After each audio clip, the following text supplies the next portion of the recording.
evenings, so this is really a one-off for us, doing it in the afternoon, and we usually have topics concerning Estonia, and our aim is to connect expats who have come to live in Estonia and Estonians. And we've had many different topics.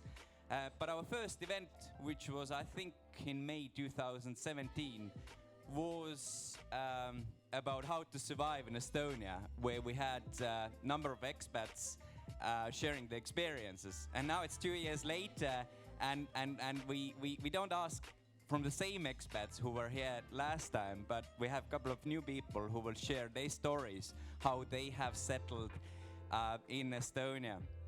And so we've got 5 people. We have Stuart Johnson, we have Ken Saburi, we have Denise Funtura, John Sullivan, and Manan Anwar. And each of them will speak about up to 10 minutes or a little bit less. And if we have time, we take 1 or 2 questions. The time is very tight because there is another event starting here at 3 o'clock.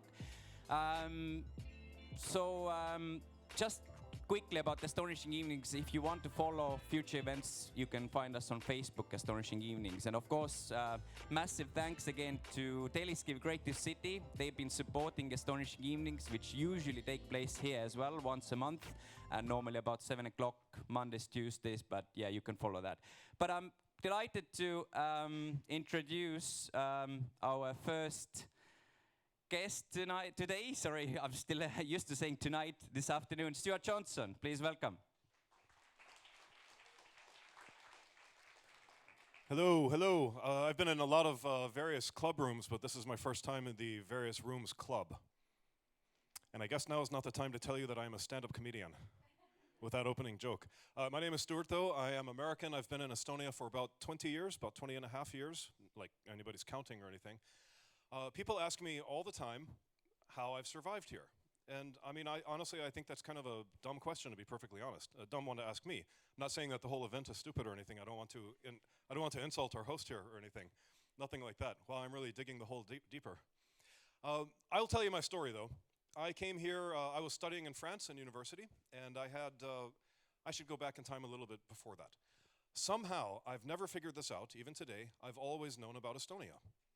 I don't have a drop of Estonian blood in me. I'm completely Northern European. I'm a mix of all Northern Europeans. So actually, I guess I am completely Estonian then, like a mix of everybody. But somehow, I remember in 1988 hearing about this human chain that they had made, and I thought, wow, that's disgusting. And then I found out what they were actually talking about. And then they had the singing revolution, and they actually had it on TV in the States. And I was 14, 13, even 12 years old at the time. And I knew where it was happening. I already knew. I have no idea how I knew. I just knew. And then when Estonia got independent in 1991, I was watching it live on TV. There was a hurricane coming toward us. I was trapped in the hotel room at the beach, and so I had nothing to do but watch Estonia become free. I remember all of this stuff. I still don't know how I knew about Estonia. And then I worked in summer camps, and one of the international counselors we had was an Estonian. And I thought, oh wow, I actually know where you're from, because nobody else even knew that it was a country or anything. And we stayed in touch. And when I was studying in France, now we're back up to almost 20 years ago, my friend came to visit me and invited me to Estonia. Later that summer, I was in Germany, and I decided to come to Estonia for a week. I was in a place called Frankfurt an der Oder, which is in East Germany, which had only been free itself for a few years, rather dangerous at the time. And all these East Germans told me, don't go to Estonia, you'll never come back. Now, they're talking about crime, of course, but they were absolutely right. I never went back. Now, I did come here. I spent a week here, and this was 1997, and I have to say, I absolutely fell in love with the place. Not because of the place, though, because Estonia kind of sucked in the 90s, let's be perfectly honest. The people were what I thought was fascinating. You know, I just walked around, and there were so few people everywhere, and none of them were talking. It was just silence. Like, I'm in the middle of Tallinn, and I felt like I was in the middle of a forest. You know, it was amazing. And I spent a week here. I got to see Muhu, I saw Saaremaa, I saw Tartu, Taivaskoja, Pärnu, Tallinn. I even saw Lasnamäe. That was my favorite because, you know, that was so exotic for an American because we don't have these panel building forests, basically, all over the place. It was just amazing.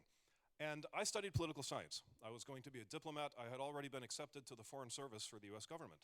But I still wanted to come back and spend 1 semester here and learn more about the people and the language.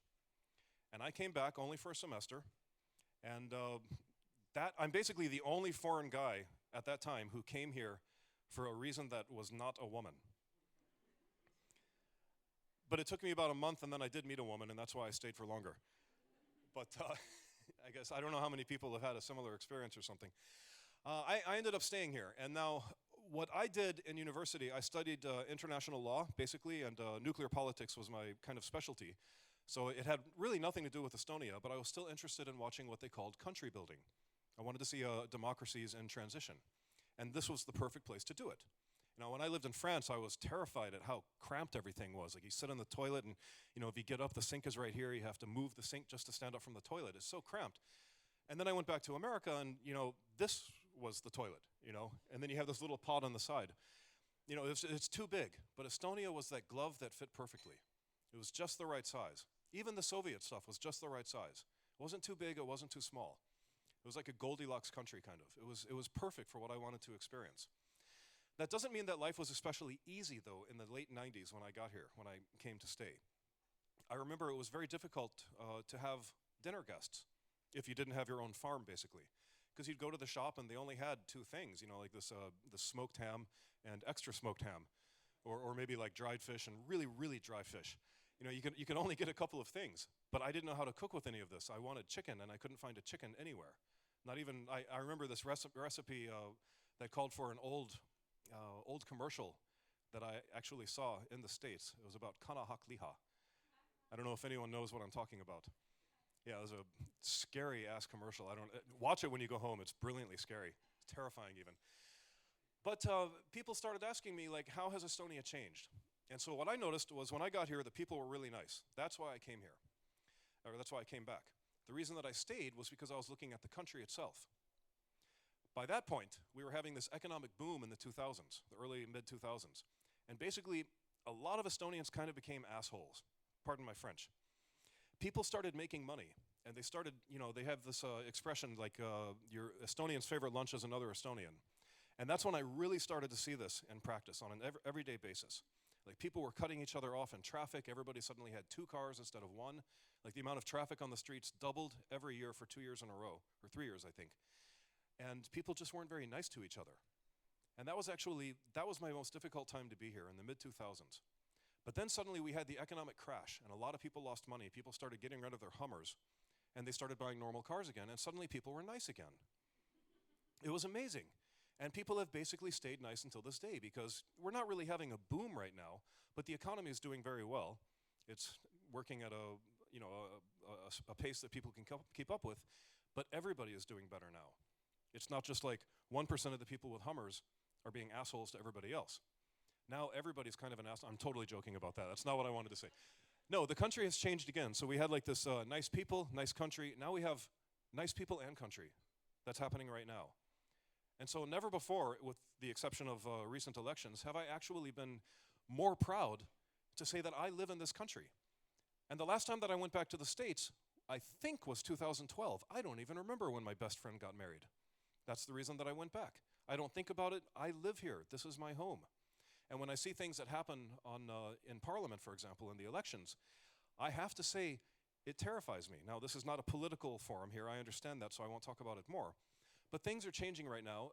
Again, this country has never stopped changing, and that's why I still find it so fascinating to live here. Now, the question that we're supposed to deal with when we're here today is, how did you survive Estonia? And this is why I find it's a very simple question. You learn the language, you learn the culture, you practice it, and you allow yourself to be changed. You know, if you're a tree that doesn't bend in the wind, you break.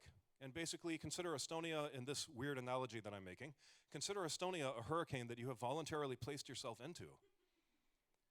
Now, the analogy works, though. I know it's kind of crazy, but it does work. And if you don't become Estonian, if you don't let yourself become Estonianized, it will be difficult here. So I can honestly say I've never had a problem. I had a few problems adjusting to customer service. I'll say that. I think everybody knows what we're talking about. But as a comedian, that's been a source of a lot of my jokes when I when I started doing comedy about 9 years ago, or almost 10 years ago, something like that. Yeah, people ask me all the time, what are Estonians like? And my honest to the gods answer, sorry, honest to Tara answer is Estonians love it when you say how weird the country is.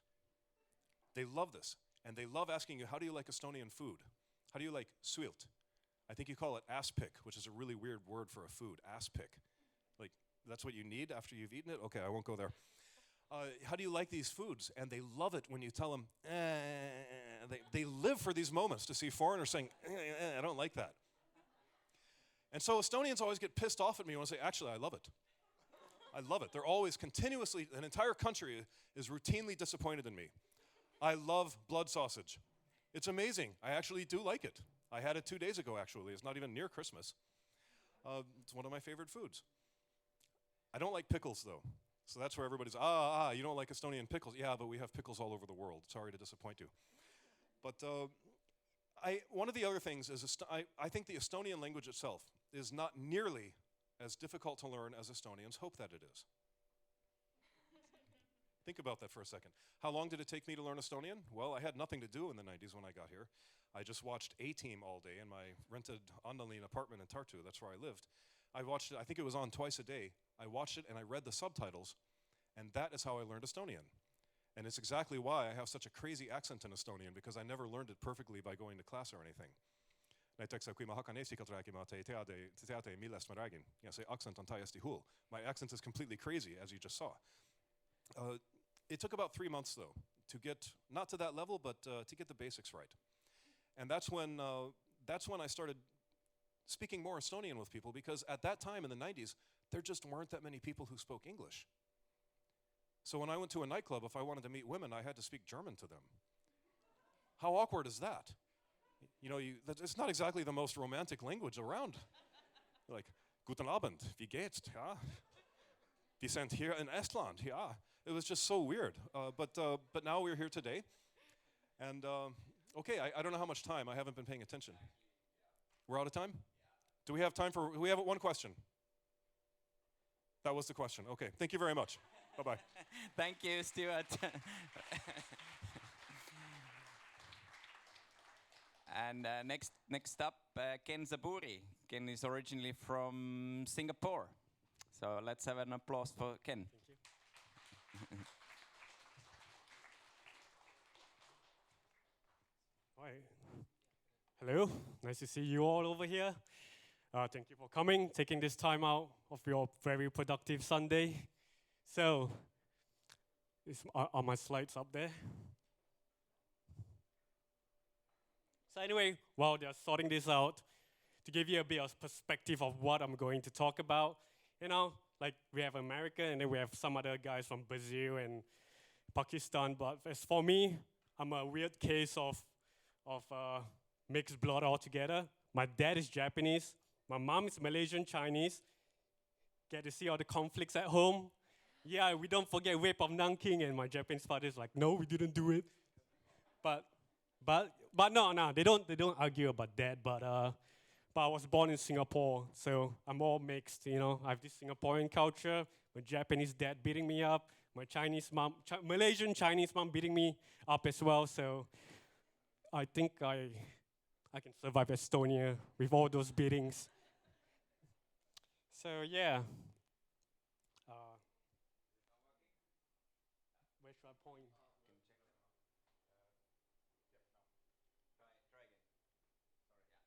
So yeah. So as you all can see that I came from a very long way from Singapore, and everything's different. The weather, climate, people, politics, sociological aspects of it all are very different. So a lot of people are asking, like, why? Like Singaporeans, Estonians, like why? Like, are you retarded or like, kasi all verjas? So, and in Singapore, only 2 of my friends know exactly where Estonia is. One of them say like, yeah, that's the country with only 100 people, right? I'm like, yeah, wow, shit, he knows. And then another one's like, yeah, pardon my French, oh yeah, you're fucked when World War III is gonna happen. So yeah, 2 guys know among all my friends in Singapore. So I'm gonna tell you how I survived as a student when I was studying in Tartu in 2012. So as a student, you don't really have the luxury to spend a lot of money. And no, not all Singaporeans have money rolling out their pockets. No, it's not true. So I was really careful with my money. So this is what I usually spent in a month when I was a student in 2012. The lowest I've ever went was 70 euros. The lowest. So we're talking about potatoes, mincemeat, Chinese cabbage or cabbage, onions, carrots, very basic Estonian food. And many people were asking me, like, how do you survive? Like, you don't eat rice? I mean, like, hey, my parents beat me enough. And yeah, on average, 90 to 100 euros. So that's how I survive, just potatoes all day long. So as a matter of fact, I mean, surviving in Estonia is not the hardest thing. We're not talking about Venezuela. We're not talking about North Korea or during the Pol Pot time in Cambodia. No, I mean, you just have to get this stuff and you survive, At worst, you just pick up some bottles on the streets. You survive. I mean, at the time, there were no fast fashion. There were no H&M. So I get all of this, most of them from a second-hand shop. Winter scarf, €1. Winter hat, €1. Gloves, €1. And I don't know, put them all together, maybe 40 euros. You survive. But one thing that I find it hard to survive are the bills from SDA and Agia. Yeah, the only thing that went, the only thing that became Nordic was the prices. So yeah, I mean, that was a bit hard to imagine because I was from Singapore. There was no such thing as winter, so heating wasn't a problem at all. You can be a hobo, sleep on the beaches, on the streets, and you won't die at all. But over here is a different story. So yeah, you need to survive with your money, good money management. I didn't smoke. I don't smoke. I rarely drink, and I don't do drugs. So easy. So as a student, like I was a business administration student. If you are an IT student, easy. Once you graduate, everybody wants you. But if you are business or whatever, economics, accounting, whatever, this business side of things, then you always need to connect with people. You always need connections, maybe through like Garage 48, or you have to take part-time jobs, or you have to go find some like online freelancing, whatever jobs out there. But the main thing, if you want to stay in Estonia, you need to always connect. It's not an easy thing.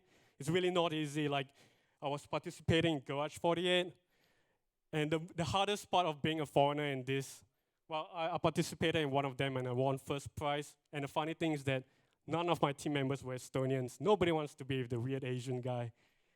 My team has like Indians, Pakistani, Mexicans, and Brazilians, but no Estonians. Nobody wanted to join me. But still, don't give up. Always keep doing it, all right? And if you ask what happened to my winning startup idea, it failed because the other students, they were only doing it for their module points, for the course. So it just failed. So another thing about it is, yeah, like I said, don't give up. It's gonna be really hard. You just say tada, and they're just like, they don't know how to react to your greetings, and it's really hard. Like, and one mistake that I made when I first joined my company in Tartu, it was Playtech, is that I did a very Asian thing. You came to the office, and then they're like, yeah, please introduce yourself. So I did this very Asian thing. I'm like, yeah, hi, nice to meet you. My name is Ken. I would like to work together with you guys. We're going to create this synergy. We're going to support each other, blah, blah, blah, blah, blah. And then I'm like, yeah, looking forward to work with you guys. And the room was just silent. They'll be like, oh, fucking weird Asian guy. And that was really hard. And I was forever the weird Asian guy in there. And it was really hard. Yeah, and when I joined my next company in Tallinn, I only say, tere, olen Ken. Okay, that's it. I'm not gonna be the weird Asian guy anymore. So any Asians over here, if you have this culture, like working culture, you have to introduce yourself and, like make a speech. Do not do that, okay? That's how you survive in your workplace. So just a little bit about racism. Yeah, I know a lot of people are saying that, Ken, you're just talking crap. Asians are the best. non-white race that Estonians like, blah, blah, blah. That's not really true. Like in 1 year alone, my first year, I have like 6 aggressive racist encounters. Like people threatening to beat me up. There was one time a police have to, they have to stop us. And even beer being poured on me outside Pahat Poisit in Tartu. Nobody helped. And yeah, but the only one thing, if you're black, brown, yellow, whatever, if this happens, one thing to do, just run away. Just go away. Just say, yeah, if somebody say, like whatever, go back home, just apologize and go home. No, it doesn't go back to your dormitory. I don't mean go home. Yeah, so never pick a fight because you never know how many of them bodies do they have with them. So you will always lose in a fight. So pick your battles. Just run away.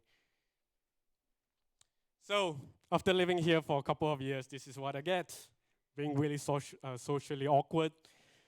I was once a little bit of a live wire back home. I was like, yeah, I'm gonna do this, do that. But now I'm over here. I'm like, yeah, what the hell? If I'm gonna die, I'm gonna die. I'm not gonna make new friends. But yeah, I mean that's how you survive. You get through the motions, and like Stuart said that you need to become a little bit more Estonian to survive through the awkwardness. And I mean, I have this belief that what is normal to you is not normal to others, and what is normal to others is not normal to them. So this is the thing. We just have to accept it and move along with our lives. So thank you. Woo. Thank you, Ken. Thank you. So I think we're going to move on at the moment, but if we have time later on, we'll take later on questions. So Denise, very warm welcome to Denise Fontoura. Denise is originally from Brazil. Yeah. So here you are. Ooh. Stage yours. All right, thank you for the invite. Oh, I'm a little nervous. Natalia. So my name is Denise Fontoura. I am from south of Brazil, and I came here in 2008. I was invited to sing. I am a singer. I do Brazilian music. And I was invited to do that here. And I was living in Rio de Janeiro for 4 years. Music wasn't my main activity. I was working as a hairdresser, kind of, doing braids in an Afro hair salon in Rio de Janeiro. And, of course, doing music and in my free time. And then, in the end of 2007, I received this invitation to come to Estonia by Jay Vironurm. He's, I don't know if he's here, Jay, but yeah. He's, half Estonian, half American. He's a musician also, and has been traveling all over, and he was living in Brazil with Matt actually there. And then in 2007, he called me. He was already in Estonia. He was working at Skype, and he was, just trying to find his roots, I guess, from, his father, home and country. But he's a musician, He was working, but he was also getting some gigs, doing some bossa nova and playing Brazilian music. And but he's not actually a singer. And then he thought that maybe I should invite someone who's actually from Brazil to make this. And then he called me and asked me like, Denise, what do you think of coming to Estonia to sing Brazilian music? And I was like, Estonia? Like where is this? And I just Googled, and I saw like, wow, that's pretty cool. But like I didn't know much about it. And then I decided to give it a try. Then I came here. It was I left Brazil was in February, so it was like 40 degrees in Rio, and I came here, it was minus 30, so it was super cold, but in very grayish, like very gray, very different atmosphere. I felt like I was in a movie, And yeah, like arriving in the airport, all the faces and the silence, that was like really. I wouldn't say shocking, but I just felt that I was in a movie because, coming from Brazil, from Rio, it's like very vibrant city. It's like really, you have music everywhere, you have gunshots everywhere, you have like all everything in that city going on. And then I came here, it was so silent and, very, very different. So then we started to work as a duo. And I went straight to class, which was a jazz club in the heart of the old town. And it was, the place, the starting point, Then we started to do this Brazilian music thing. and things started to develop, and we started to have we formed a band later on, and we created this Brazilian music nights, which were happening for at least 5 years in a row, every Tuesday night, and in the city center. It was very successful. People were coming, in the beginning of the week, it was full, and it was a very interesting, what to say, a meeting point. We had like people not only from Brazil, but also like all the foreigners here hanging there, Russians, Estonians. So it was very interesting place, that you see people like, getting together and mingling and stuff. So it was, very interesting time. And then after 5 years living here, I had my child, which actually made me connect more with Estonia, because I still don't speak the language. When I came here, I didn't speak English at all. So I learned actually English with Estonians and Spanish also. So yeah, but I'm going, working my way to Estonian language. So after I had my child, that was it was when I connect, and when things really clicked, because I felt like I was really living like more in a parallel world, being a foreigner, just hanging out with foreigners. So after having a child, then things it started to make more sense. It's just the awakening time, and I had to really force myself to speak with the doctors, with the teachers in the kindergarten. So I've been trying, and oh my God, I'm pretty nervous. I'm a singer, but it's hard to talk sometimes.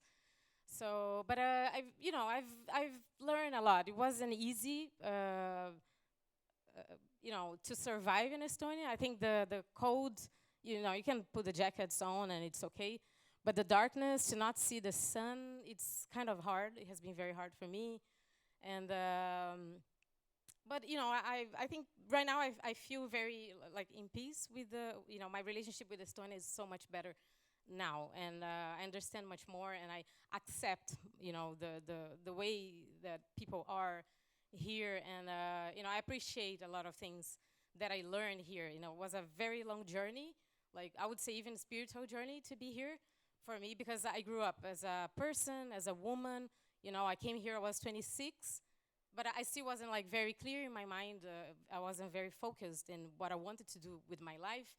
I know that I choose the music and I came here because of music, but I wasn't still like very, very focused. And things came later on, and it was very important to be here, and it is very important. I think I grew up, and what else can I say? Maybe you can ask something to me. Just yeah. No, if I still have we can time. take one question if you want to ask something from Denise. Otherwise, we'll move on. Yeah. Yeah. Oh. I asked, but I wasn't expecting. Hi, Yeah. Denise. I've Hello. seen and heard you a few times out in the evenings. Yeah. So one question to you: what have you told your relatives and friends back in Brazil about Estonia and Estonians?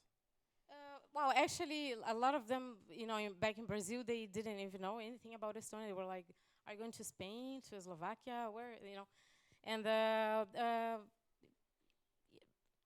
no one has ever been here visiting. But I always said, the good things that I've learned, and about the nature, about the culture, and say good things in general. Yeah. Okay. Yeah, I don't make them scared about how safe it is, and I think. No, sorry. Did you want to? No, I didn't mean it's to okay. interrupt you. Okay, so we're gonna move on. Thank you, Denise. Let's have an Yeah, applause. yeah. So I'm just Thank you very much for having me here. Thanks. And next one, we've got John Sullivan. I thought John was from America, but apparently I was wrong. So he will tell you all about it. Yeah, right. Thanks. Yeah, no, I'm not from America. I'm from Texas. There is a difference. There is a difference. I was in America. I was fat and happy. I was having a good time, and a friend of mine sends me a fax. A fax. This is a while ago. He sends me a fax, and he's like, "John, we have an emergency. We need a management professor out here in Estonia. Can you come out here and teach? And first thing, as most people did, was Estonia. Yeah, what's that? So Google. Actually, I didn't Google. I American onlined it, way before Google. So I find out where Estonia is. I look at it, and I look at the situation, and I'm like, yeah, 6 months in Estonia. I can do 6 months in Estonia. Sure, why not? I come out here. It's January of 1998. So my 6 months turned into 20 years. That was not my plan, right? So I get out here. It's January of 1998. I leave Texas, which is 25 degrees. I get to Estonia, where it's minus 25 degrees. I step out through the airport, which at this time is still the Soviet airport. I get hit in the blast with that wonderful January minus 25 wind, snow, all this good stuff, and I was like, what the hell have I done? Within 6 months, I said, I'm not leaving. I love this place, because then it turned into summer. We'll talk about the summer in a second. But I have a question here. First of all, how many of you are foreigners? Okay, good. All right, we got a good amount of foreigners here. All right. How many of you are Estonians? Why are you here learning about surviving in Estonia? All right. Okay. For the foreigners that are here, how many of you speak Estonian? Okay. Well, that's my superpower. My superpower is I have been here for actually 21 years. E ragi eesti keelt. And I mean really, I don't speak Estonian. I have spent 21 years here. I have half Estonian kids. I have the Estonian ex-wife, because that's part of the thing of being in Estonia. I've done the whole life thing here, and I haven't had to learn the language. And that's one of the things, is how do you survive in Estonia for 20 years without learning the language? I've tried. I've took Estonian lessons. I have Estonian friends. I try to speak Estonian to them. But for 20 years, this is what has happened. I go to a store. I go in there, I want something. I'm like, palun sinise kanativid. And I get the wonderful Estonian laugh. Huh. And then they answer me in perfect English, what do you want? It's been like this for 20 years. They have actually done studies, and this is actually kind of frightening. I mean, the nice thing about English is it brings so many people together around the world. We can all communicate and talk with each other.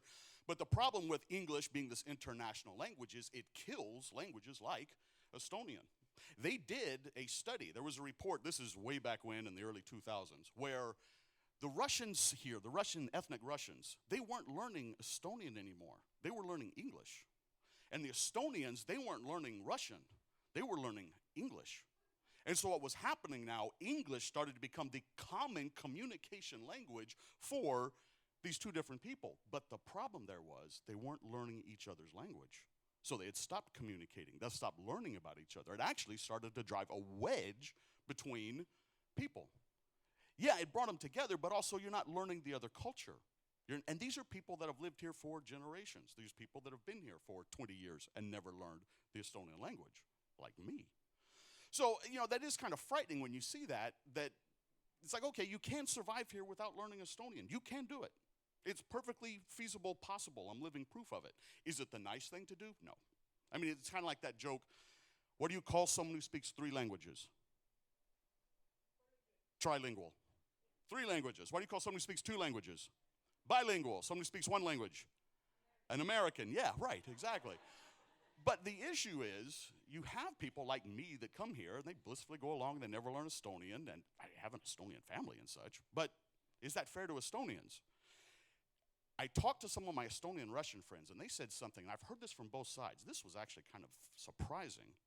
Some of them have said English ought to become the second official language of Estonia. And their argument was this. The Estonians, they didn't want to learn Russian because history. And the Russians, they didn't want to learn Estonian because Estonians. And so they were like, well, if English is the common language between us, then we both have the same, I guess you'd say, handicap. It's not our native language. We have a foreign language that we can communicate in, but I'm not better than you, or I don't speak better than you because I'm a native speaker. But that is frightening. That's scary. So I do agree with Stuart. And if you're going to be here in Estonia, learn Estonian. I mean, I'm actually learning it now. I have 2 kids. They sit around and speak Estonian all day. Blah, blah, blah, blah, blah, dad. Blah, blah, blah, blah, blah, dad. I'm like, what? Nothing. Never mind. So now I'm having to learn so I can, it's like, I understood most of what you said, and I think you're in trouble, but I'm not sure yet. But please, get out there and learn the language. Because the nice thing is, and you will find this, there is a big Oh, time? 2 minutes. All right, you know what? I'll stop there because I would like some questions from the audience. I'm a business lecturer. If I don't get questions from my students, that means I'm not doing my job. I'm not confusing them enough. So, yes?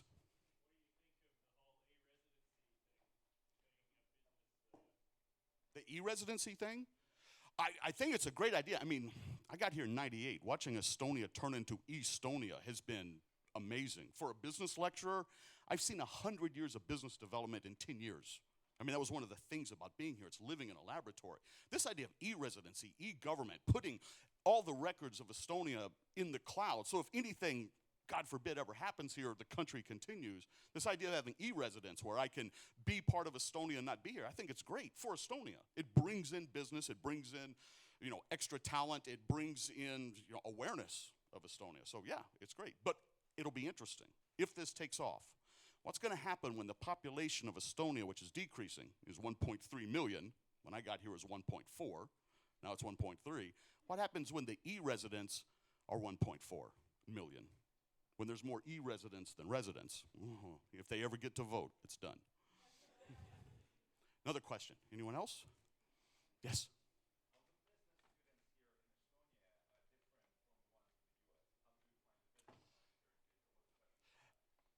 Actually, that's something that I love about teaching here is they're hungry. I mean, I've taught in the States and the students are there like, why are you in university? Because mom and dad made me come to university and I have to take this class and I don't want to be here. But the Estonians, especially when I first got here in 98, everything was changing. It was so dynamic. And so they were thirsty. I mean, you get up there and start talking about, all right, this is how you start a company. This is how you build it. And it was just, tell me more, tell me more. It was wonderful. Now Estonia is getting so successful. Estonians, my students from 20 years ago, they're out there teaching people about business. And they're out there doing this e-business. And it's wonderful. It's amazing to see. Estonia has become on the world stage noticed. I was in Abuja, Nigeria last August. I was teaching an entrepreneurship class. I said, I'm from Texas, but I live in Estonia. Oh, yeah, we heard of Estonia. I'm in Abuja, Nigeria. And they're like, yep, Estonia, entrepreneurship. Yeah. Wow. I mean, thumbs up. So I'm getting out of time. Get into Estonia, learn some Estonians, have a lot of fun. It's a dynamic place. Make some friends. I'll see you around. Thank you, John. Thank you. Cheers. And next one, I'm delighted to welcome here our last guest speaker, Manan Anwar. Let's have an Hello. applause. It's a really long time on stage. Usually when Estonians ask me where you're from, I say I'm from Kalamaja. And then I usually take a moment to enjoy the feeling, the moment of surprise that goes on their face. And then I say, oh no, I was born in Pakistan. But I just quickly want to talk about a few things that I have realized in my time here. For me, Estonia has been more a journey of self-discovery and self-realization and understanding who a person is and what they're capable of. Because I come from Pakistan, and in Pakistan, it's a very collective culture, mostly in the East, like the cultures are. And your identity is very tightly wrapped around your family, your religion, your caste, and your province. And when you strip yourself of that, like it happened to me when I came here, it's a very stark realization. The first year when I came to Estonia, it took me a whole year just to even get a grip on myself because everything else was happening so fast. I came here to study design and engineering in technical university. And it was only when the second year happened that the realization finally hit me that I am just, when you look at yourself in the mirror, you realize that you are just who you are. You are not, that there is no identification that is covering you from your family or your caste. So it's a very naked realization. You get to terms with yourself, and it has been a very introspective journey from there on. And I mean, there are like tons of stories that I can tell, but I just want to talk about 3 different things and what I have realized. So the biggest realization that I've had is that despite the everything that you might feel that is negative on the outset about Estonia, if you have a very positive mindset, you can change it into your advantage. So there are three things. The first thing I would say is, of course, the weather and the darkness. And it's incredibly difficult for someone who was born and raised in a place where you have sun like throughout the year. So how do you cope up with that? And the way you do it, and the way most Estonians do it actually, is to be very physically active and to understand your body more and to have a lot more attention on your mental health. And this is the reason why I'm saying this. It's important because it gives you the tools that are needed in places even when where there is sun. And this equips you in ways that it's, I would say, very, very necessary. The, the, the second thing that on the outside that might seem very negative is, of course, what people might think, that the attitude of people is very, I would say, reserved. But then again, it was a very difficult realization for me in the second year that I was here, that instead of taking responsibility, I thought that, okay, what's wrong with these people? Like, why can't they just like talk like normal people? And then I thought, okay, well, Manan, you can't can't change a million people, but the only person that you can change is yourself. And I just totally took this thoroughly. Like I made a resolve to talk to a random stranger every day since that time, and I have talked to hundreds of different Estonians, and it's such a good thing to realize because it opens you up. It opens you up in ways that you don't even know. Like everybody, when they're walking, they're like transmitting what they're feeling. They're like little antennas, and you attune yourself to that. You can just become a part of the family in this large scale. And the third thing that on the outside that seemed a bit negative to me was I look very different. And even in places like at work, in tram, in trains, I'm the only person that, that is a foreigner. And at first, it kind of really bothered me because if you are very attuned to people, if you are very careful and aware, you see that there's a half a second more stare than normal people. And then I thought, okay, well, it's kind of like you have a neon sign above your head and you're walking everywhere. So then I thought, okay, so I'm getting free marketing, so why not make the product better? So I said, yeah, I should start take care of myself more. I should, dress better, get the best barber in Tallinn there is and take care of my hair.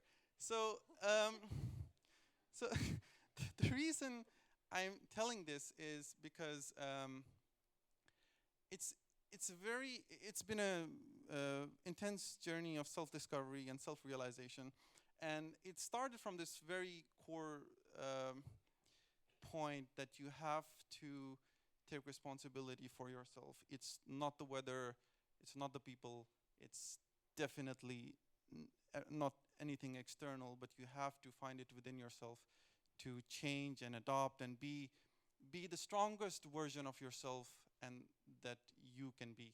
And I think this lesson I wouldn't have been able to learn if I go somewhere else. And I would finish on this one little small advice that every European friend that I have, I always tell them to go spend at least 2 years in some other culture or another country. Because it's really important that you find out, it's not about like you learning what their culture is, it's more about finding about yourself, because you owe it to yourself to be the best version that you can be. And you can only do that if you put yourself out of your comfort zone. So this has been how my journey through Estonia, and this is how I survived. Thank you everyone for listening.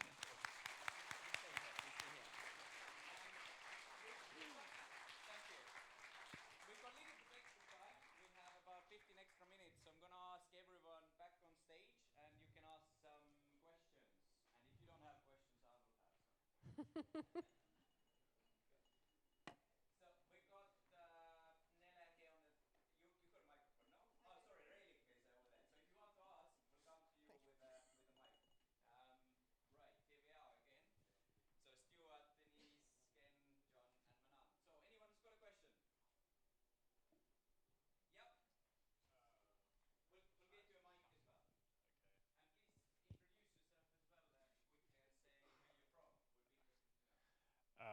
Hi everybody, I'm Emmanuel. I'm from Australia. I just arrived, well actually a while ago, but anyway.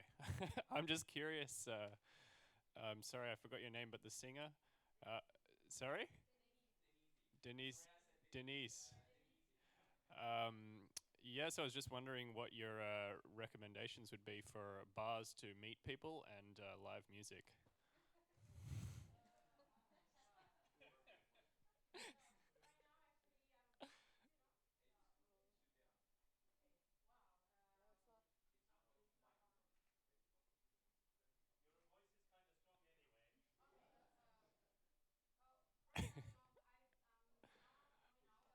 Try again. Okay. Oh yeah. Oh, you see, I'm a singer.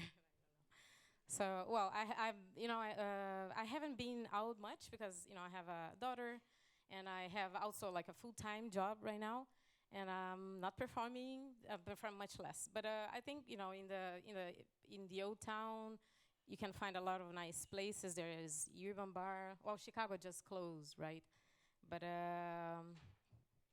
oh my God, festivals around like Jazzcar and what was the other question? Yes, what did you?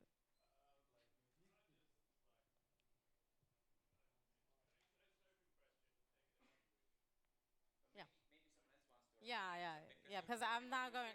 Yeah, yeah. Well, Obviously, if you want Telliskio live is the music, best place. a lot of the places on weekends, Mad Murphy's in the Old Town has live music on Fridays, Saturdays, Sunday nights. They have an open mic session. Yeah. Oh, yeah, that's a nice place. Billy Joe's, nice jazz and blues there. We did lose Chicago. That was a good place. Scotland Yard, which is just on Maripueste, has live music a lot. Just look at Tallinn in your pocket, and it'll list all the pubs and bars and venues, and then just get on their website, and it's all there. There's a lot of, just type in what's happening in Tallinn this weekend. Boom. There you go. Yeah, our team is definitely the hugest fan of Telliskivi ourselves, so we're here every weekend. Did you want to add something? Okay. So, question right at the back there.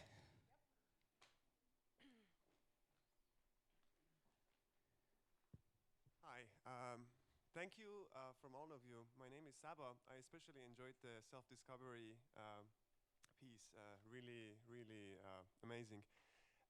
I've been an expat here myself for about 5 years, and I've been wondering, especially for those of you who maybe have been in touch with other expat communities in different countries, Estonia is thriving, and I'd like to see and think about how Estonia can have a more thriving expat community for sort of expats to connect with each other and sort of share their experiences and any other ideas that basically would help all of us out, and not only expats, but also I think it's to the benefit of Estonians themselves to sort of see this minority, if we could call it that, in Estonia to thrive.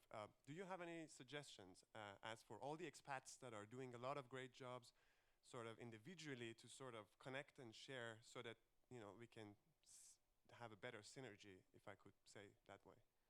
Do you mean with Estonians? Or between with- expats or between and the with community? Estonians. Okay. Yeah. Anyone? Yeah, so basically, if you want to learn how to meet other expats here, I believe there's a special filter for that on Tinder. It's not only about meeting. It's not only about meeting. It's about sharing the self-discovery journeys, and the event that we have here to sort of expand on that. I've got a quick recommendation to you. And sorry, I forgot to introduce myself at the beginning, as I do. My name is Silver Chamber, and I'm actually the chief editor of Estonian World. So in case you didn't know Estonian World, it's an English language magazine. And we started as Estonians but increasingly expats have started to write stories for us. So one thing you can do, send us a story and share your experiences. That's how I actually got to know Manan, for example. Because he sent me an email one day and said, look, this is the story, and he's been writing a couple of articles on Estonian World. This is my recommendation, media, obviously. You got another one. I just think that the Estonian expat community is pretty. I think it's very ideal size. And I also think that it's very. We do have very good platforms at this stage, like Astonishing Evenings and Estonian Worlds. It's really good. And I also think that we're like right the ideal size. Like if you go to cities like Berlin or Copenhagen, there's like really huge communities who are just fragmented into different semi or mini communities. But here, so I would just say that we do have a platform. It's Estonian World and Astonishing Evenings, and I write it quite often, articles there, and you can just keep up there with that as well. So yeah. Also, there are many communities in Facebook, like, you know, expats in Tallinn, like 1,000 of them, maybe 3 of them, and foreigners living in Estonia, and yeah, and of course, Estonishing Evenings and you guys. No, I said about three, yeah, but yeah, you're right, yeah. Another question? Okay, yep, we got a hand there. Hey, I'm Kirill. I'm from Moscow. What practical help do the new expats need the most when they move to Estonia? What were the most challenging daily struggles for you guys? I think, or still are, perhaps? I think if you just move to Estonia, then I think finding a place is probably one of the biggest challenges here. It's hands down one of the biggest challenges. Yeah, but it wasn't like that. It wasn't like that. Like when I arrived here, it was actually pretty easy, and I moved a lot already, like 10 times, I think. And people were always very like, "Oh, where are you from?" Like there was this curiosity that now is not there anymore. And I moved last year, and it was a hassle to get an apartment. They really, are more reserved, and they even say like, "Oh, I prefer to rent for a local." So it's kind of now it's getting very hard to rent a place. And back then, when I just arrived, I think it was very difficult to, like just go to immigration department and figure out like how to apply to things, and just get things together, like in this sense, like documentation. It wasn't very easy. Now you have like some how to say booklets, some guides, and you have more assistance, I would say. Yeah. But back I then, can also answer that. Sorry, there's also an international house of Now, Estonia that opened this year, located in Ülemiste city. So they offer a lot of services on the spot. You can get assistance, but they also actually have representatives of the police and border guard and so on, like immigration, whatever you need, the employment office and so on the spot most days of the week. So this would be a really good location to start if you're new in Estonia, if you want to get all advice in one spot. Yeah. I'm glad now. Ken, yeah. Just a quick one for foreigners, especially if you have friends coming down for the very first time. I think you need to brief them about the concept of family doctors. When you fall sick, okay, I'm pretty sure it's very different around the world, but in Singapore, if you fall sick, if you go to a private clinic, doctor will attend to you within 15 to 20 minutes. Whether you have fever, cough, AIDS, whatever, cancer, whatever. If you go to a public polyclinic in Singapore, 30 to 45 minutes, okay? So if you have a foreigner who's coming down from whichever, maybe some other health-efficient countries, you need to tell them to stock up, go to the pharmacy, get the basics, and when you get sick, prepare to die or prepare to wait for 2 weeks to get an appointment. Yeah, because a couple of years ago in Tartu, when I was coughing blood out, they say, "Yeah, you got an appointment in 3 weeks." Like, okay, I'm prepared. I wrote to my parents how much I love them despite them beating me up every day. Yeah, but c'est la vie, such is life. So this is one thing you have to really tell them about, healthcare in here. But I think most in Europe, maybe you guys are already used to it. Like you have to wait for 2-3 weeks or whatever. Yeah, and just brief them about it. Just be ready. Thank you. I've got a quick question for all of you. Are you afraid of populists? Populists are coming to power, like radicals, far right. Sorry about political question, but you don't need to be political if you don't want to answer that question. Stuart, do you want to start with that one? I can see you really want me to answer that too. You're looking at me half the time. I'm not afraid of populists coming into power in Estonia specifically because, let's be honest, it's not something that's happening in Estonia. It's something that's happening everywhere. And I'm going to sound like one of these populists themselves when I say this, but I think that there is a reason. I don't think it's deep state or anything like that. Like where the hell's that deep state? How deep do you have to dig for it? There's no deep state. It's just there's some people who are behind the curtains. It's not the what do you call it, the Illuminati or anything like that. No, it's a few people working with some dickhead basically named Steve Bannon. He's going around spreading all his crap everywhere. The real question is, who is telling Steve Bannon to do this? And I'm not gonna come up with any conspiracy theories here, but you know, I am American, and we also have a Texan here, so put us two together. You know, he's like the redneck conservative version of me. No, I'm just kidding. He's more liberal than I am.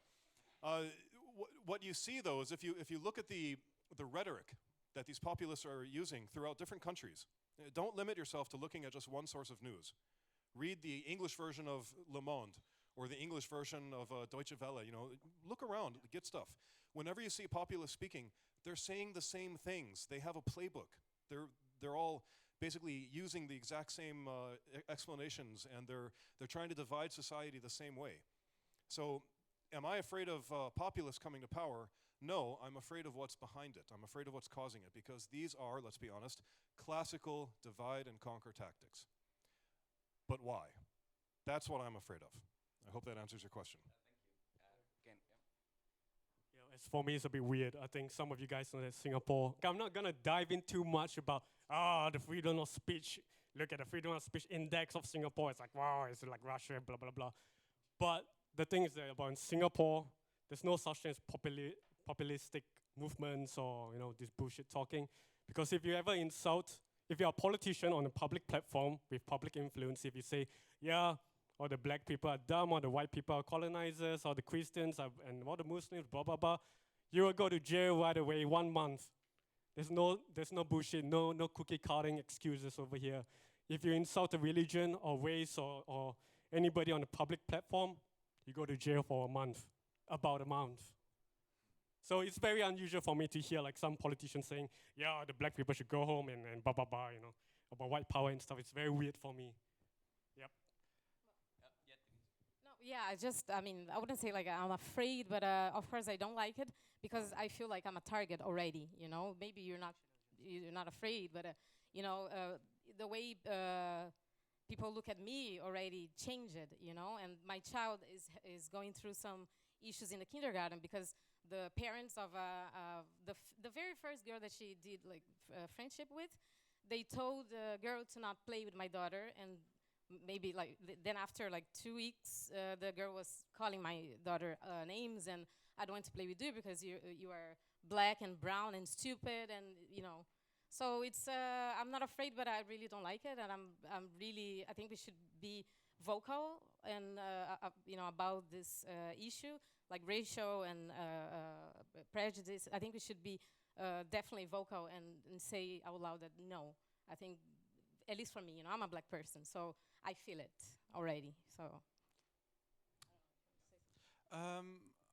Well, I wrote an article in Estonian World. I really encourage you to have a look at it as well. And in that article, I just said that why Estonia cannot afford to go this direction of ethnic nationality. Like, it's not feasible. It's not gonna work out in the hope that politicians want it to. But on the other hand, I really think that these people who are at the fringes and they have these views about racism and ethnic nationalism, I think it's actually good that they have a voice now, that there is a platform for them that they can actually talk about their views. Because if it's not there, then these people would just scatter in the fringes, and then things much worse than that could happen. At least now, when there are populist parties, people get to see them, people get to know about them, people get to hear about their views. They're not just talking in a bubble now. So I think in a way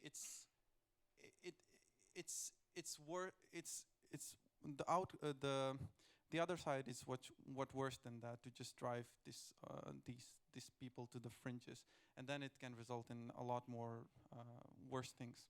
Thank you. We got one more question there at the back. Yeah. Okay. Relika, was there? Yes, I'm Ten. I'm from Brazil as well. I have one question, especially for Denise. Like, I don't know if you still remember, but what was the biggest culture shock that you faced, like, when you arrived? Because you came from Rio de Janeiro, like, as you said, like, most probably it's one of the most active cities in Brazil. So maybe it was really hard at first. Do you remember what was, like, the biggest shock you had, culture-wise? I think it's just the, but that's the culture, of the place. Like, you want to communicate with people, but, they have their, they keep their distance. You learn that you need to, I would say, respect the private space. So I think the communication was, for me, something very hard. And also, it feels quite lonely sometimes. Now, not anymore. Now, actually, I really like to be alone. I really enjoy it. Yeah, now I like silence so much. But now I've been too long, and I feel, actually, I really appreciate that I have the time just for myself. But in the beginning, I was very lonely, because in Brazil, you are at home, and sometimes someone, I don't know, your neighbor or anyone comes and knocks, like, "Hey, Maria, what are you doing now? Let's go, let's do something." And here, no, and you can't even knock on someone's door. I mean, you see the walls are very thick, you cannot even scream because people are not here. So, I think the way we relate with each other, we communicate, it changed for me also. Now I feel more Estonianized. Excellent. Sorry. I've got one last question to everyone, quickly. What kind of Estonia would you like to see in, let's say, 10 years' time? Who wants to start? Manan? To put it very shortly, the reason why I've been in Estonia is because I see this hunger to be better and to try, and I see it as a wave that is carrying individuals forward. And I really want to see the Estonia that is hungry and that wants to make a mark in the world and is not worried about small differences in small petty differences, and wants to move forward as a country. And that is what I want to see. Thank you. John? More of this. More of this. I mean, 20 years ago, look who's standing up on stage right now, right? Thank you. I've been here for 21 years, and 1998, it did not look like this. So yeah, this diversity, it's great. But that's part of this rise of populism, because there's more of this. And Estonians walking down the street see more of this, and they hear more of this, and they start to say, there's a separation of expats and Estonians. So, I don't know, maybe the Estonians can blend with the expats. Expats are really good about getting to know each other and churn around different countries, cultures. It's great. Estonians, hardcore Estonians, are still a little standoffish. Let's bring them into the international community. Pull them in. Become more international. Ken? In 10 years' time, or at least the next 2 elections, I would like to see more younger Estonians vote. The problem is only 60 to 65% of the local population voted in the last election. That is quite, I know in Europe that's a common percentage, but if we consider the history of Estonia, your ancestors survived 700 years of slavery and occupation. There's no excuse that why you should not vote and why you should not have your voice matter in the most important stage. So I really hope that all Estonians will vote in the next 10 years. Thank you. Well, I guess they said all, I agree with everything they said, and I just, wish that Estonia would be more prosperous, yeah, and less, afraid, less fear. That's what I hope. Thank you. 10 years from now, what do I want Estonia to look like? I'm just looking forward to beards to be out of fashion again. That's really it. No offense, either of you. No, I think I want Estonia to continue exactly as it is today, without the populism crap. But how they've been doing for the past 20 or even 100 years. I just want it to continue developing on its own, the way that it wants to do it. And I want them to continue to have a dialogue more of this, exactly. I'm sorry, but nobody can do anything alone. We need to rely on each other, and that goes for a country-to-country basis as well. And that's my thought. Thank you. And I would like to see more women in 10 years from other countries. As you can see, still more men. But thank you, Manon, John, Ken, Denise, and Stuart. Thank you very much indeed. And thank you again, Telliskivi Creative City, and happy birthday again, 10 years, and thank you for hosting us. And those of you who want to follow Astonishing Evenings events, then, as I said, you can find us on Facebook. We've got another event in May. That will be debate before the European Parliament elections. So thank you again, and have a good day.